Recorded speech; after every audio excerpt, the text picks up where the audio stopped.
everyone, welcome to my channel. If you don't know me, I'm Tori, and I run Pug Pibble Hedgie. I have 10 animals, and this channel is all about them.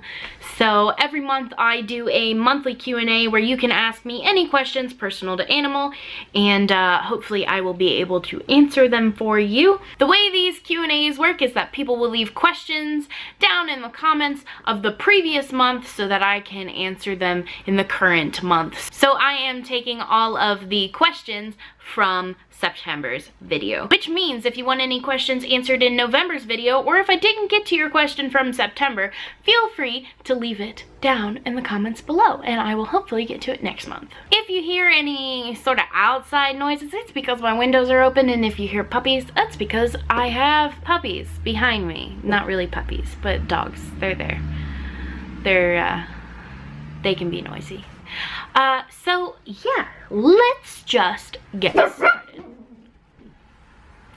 Let's get started after Bear has a fit. If you could have any animal, what would it be? I'm assuming you mean like even animals that are wild that I could never own. And if that's the case, probably a red panda, because it is one of my favorite animals. What is your favorite thing about hedgehogs? Can I be cheesy and say it's because they're cute? In all seriousness, it's probably because when you bond with a hedgehog, it's kind of the type of bond that you know you've worked for, and it's really rewarding because hedgehogs aren't all naturally social. In fact, they're pretty antisocial naturally. So if you can get one to be social with you, that means that they trust you. And if you've earned that trust, it's really rewarding. For each of your pets, name one thing you've bought for them that you regretted / wish you hadn't bought for them. Ooh, this is a long one.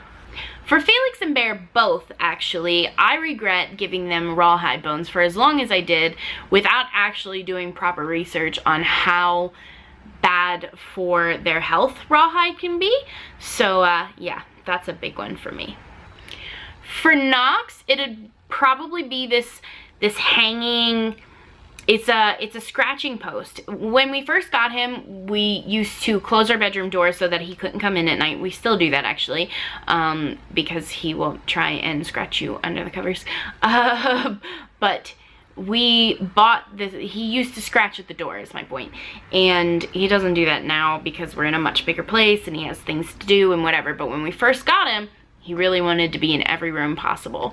So we put this hanging scratching post on the door, and he literally would just knock it out of the way and scratch the door. It was the most useless product I have ever bought for an animal, literally ever. For the hedgehogs, I would say that I don't think I've ever bought them something that I've really regretted. In fact, so they use some of the stuff that I even bought Draco way back when I first got him. So I think that I've been pretty consistent about doing my research before buying things for them. The guinea pigs, I bought them a seagrass ball, which is still in their cage. Apparently they don't like seagrass. They have not touched it. And my hamsters, I can't say that I really have anything that I regret buying them. Maybe a couple bedding choices that I wouldn't do again, but realistically, they're another animal that, one, I don't tend to buy new things for a lot. I tend to like find things that I like and then I keep buying them over and over and over again. I don't usually stray out of my comfort zone when it comes to hamsters. But also, I make a lot of their stuff, so it's not like I have a lot of products and items that I don't like for them. For Finn, I was gonna say the Carolina Storm Wheel because he never used it, he never enjoyed it, but he never really enjoyed upright wheels in general. And I can't totally say that I regret buying that because it wound up going to a hamster anyway, but it just wasn't the type of wheel he liked. He likes a flying saucer, which took me almost a year to find out. This is an interesting question. What would you name Draco and Blaze if they were girls? They would still probably be Harry Potter themed. I would probably do like,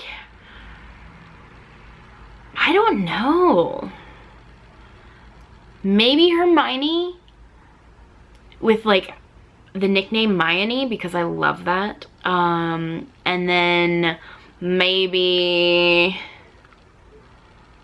ooh, I don't know. Maybe Minerva with the nickname Minnie.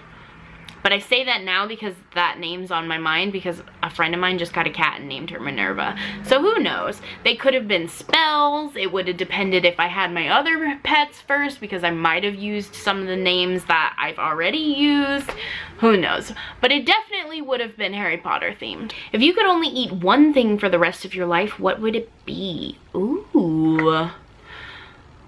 Would it be a cop-out to say pizza? Because then I could put different things on the pizza every day, you know? Like I could have like a breakfast pizza for breakfast and like a veggie pizza for something, you know, a little bit lighter. Or, you know, would that be a cop-out? That'd be a lot of dough, a lot of bread. But I like bread anyway, so it'd be okay. That might be a cop-out, but I'm taking it. That's it, pizza. Not even because I like pizza that much, but because I could change it up all the time. How much noise do hedgehogs make? Ooh, it depends on what kind of wheel you have. My boys have Carolina storm wheels, which means the only noise I hear from them is the crunching when they eat their food and the pitter-patter of their feet. If you have them on a pet store wheel, a lot of noise. Particularly if you have a comfort wheel, it's a lot of noise. Do you get any mail in your P.O. box? I'd like to send some little surprises for your pets, but I'm wondering if it'll be shown on camera. Not that it matters, just curious. If someone sent me something, I would totally show it on camera because why not? That would be really exciting. But no, I haven't gotten any mail to my P.O. box, which isn't a big deal because it was set up predominantly for Finn's insects. In fact, it might be closing soon.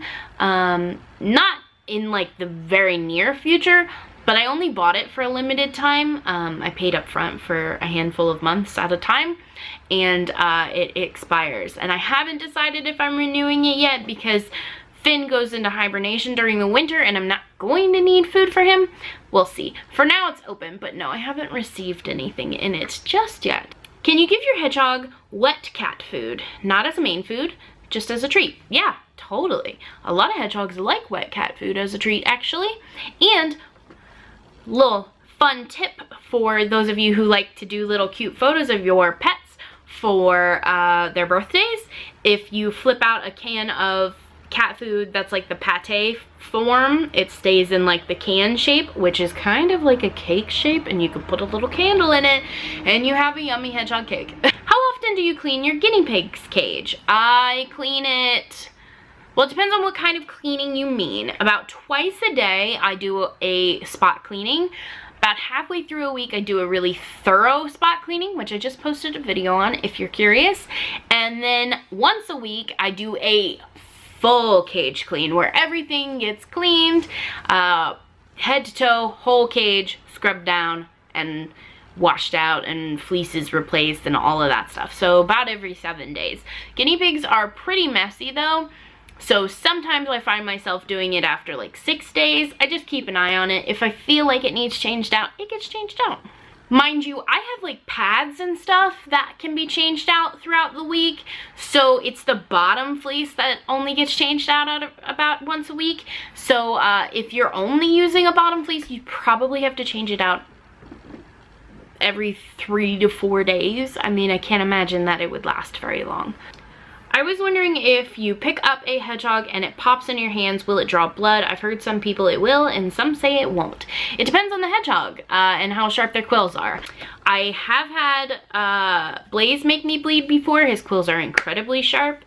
I have not been made to bleed from Draco, who tends to have sort of dull quills. So, sorry, that's not very helpful.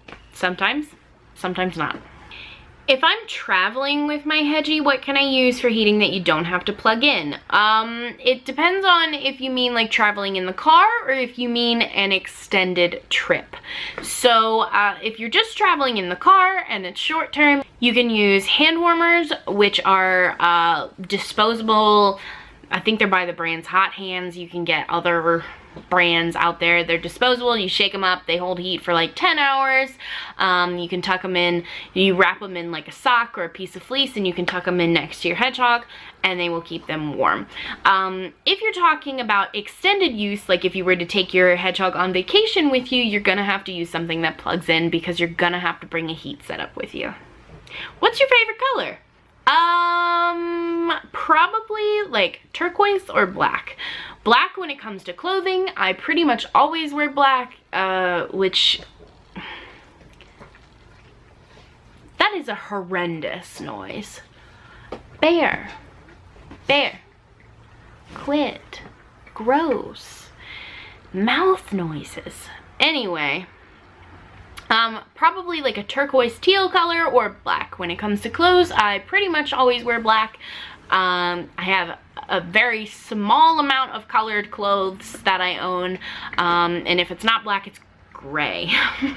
So yes, but other than that, I really like the color teal / turquoise, like that kind of range of blue, not like a hardcore, well actually I like navy blue too, blues and blacks. What is the significance behind some of your pet names? They are all Harry Potter or Lord of the Rings references, except for Bear. Do you think hedgehogs are good for kids? Not really, because bonding with them can be incredibly difficult and painful for children. For adults, it can be painful. I mean, you get used to it, but a kid isn't gonna want to get used to it like 95% of the time. Not sure if you've answered this question before, but what time of day do you bond with your hedgehogs? And how long usually? So it's mostly about convenience with me, particularly now that my hedgehogs are used to me. I sort of just get them out whenever I have time to during the day. So sometimes that's like early in the morning. A lot of the time it's early in the morning when I very first wake up and I go into the pet room and I turn on lights. I'll get them out and hang out with them. Or right before I go to bed when I'm in the pet room feeding everybody. Sometimes I do it in the middle of the day if I have like a chunk of time, but it's really all about convenience for me.